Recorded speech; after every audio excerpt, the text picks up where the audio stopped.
Hello, and thank you for joining us here at Alpha News. I'm Julia Aaron. On Wednesday evening, CNN will host the second Republican presidential debate.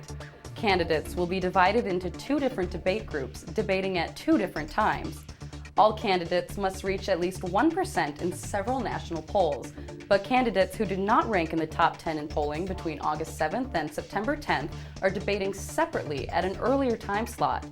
Candidates who did not place in the top 10 include Rick Santorum, Bobby Jindal, George Pataki, and Lindsey Graham. Competing in the primetime spot are Donald Trump, Jeb Bush, Scott Walker, Mike Huckabee, Ben Carson, Ted Cruz, Marco Rubio, Rand Paul, Chris Christie, John Kasich, and Carly Fiorina. Holding one of the longest records in the country, Minnesota has not voted for a Republican presidential candidate since Richard Nixon in 1972. Alpha News had the chance to ask Senator Marco Rubio how he plans to sway over a deep blue state.